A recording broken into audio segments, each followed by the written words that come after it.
नमस्कार, मैं लविशा गुप्ता और आप देख रहे हैं लक्ष्यधारी न्यूज। माँ बाप हमारे जीवन के वो अनमोल लोग हैं जिनका साथ और आशीर्वाद अगर हमारे साथ हो तो हर मुश्किल आसान हो जाती है।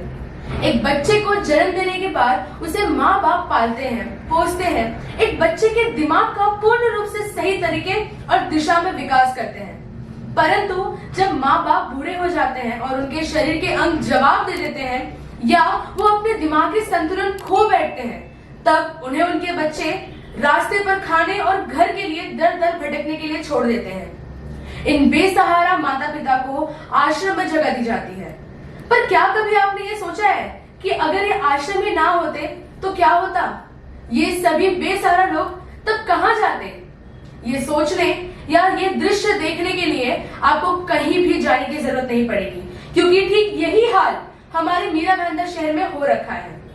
हमारे बीच कुछ ऐसे कार्यकर्ता भी हैं जो इन मुद्दों पे ध्यान दे रहे हैं और इस विषय पे कार्य करने की इच्छा भी रखते हैं। संजय उदयकांत ठाकुर, जो भाजपा युवा जिला सचिव है, उन्होंने इन बेघर बच्चों द्वारा छोड़े वृद्ध माता पिता, असहाय और मानसिक तौर पर बेघर असंतुलित लोगों के लिए बेघर निवारण केंद्र बनाया जाए, ऐसा एक पत्र लिखकर एमपीएमसी में माननीय महापौर, उप महापौर, आयुक्त, अतिरिक्त आयुक्त, सभागृह नेता, स्थायी समिति सभापति, समाज विकास उपायुक्त व अधिकारी को दिया और आग्रह किया कि ministry of housing and urban affairs, government of India द्वारा जारी किए गए गाइडलाइंस के तहत मीरा भाईंदर शहर में बेघर, असहाय, वृद्ध माता पिता या मानसिक तौर पर असंतुलित लोगों के लिए रहने और खाने के लिए दर दर भटक रहे उन सभी लोगों के लिए जल्द से जल्द कम से कम 7 बेघर निवारण केंद्र चालू किया जाए।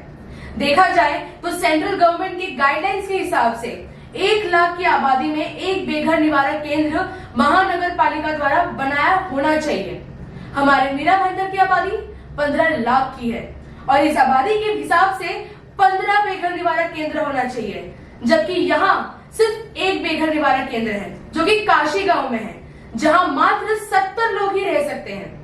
यही कारण है कि सैकड़ों की संख्या में बेघर बच्चों द्वारा छोड़े गए वृद्ध माता पिता, असहाय और मानसिक तौर पर बेघर असंतुलित लोग दर दर रहने और खाने के लिए भटक रहे हैं। संजय उदयकांत ठाकुर जैसी सोच और विचार रखने और उन विचारों पे काम करने वाले कार्यकर्ताओं की हमें और हमारे देश को सख्त जरूरत है।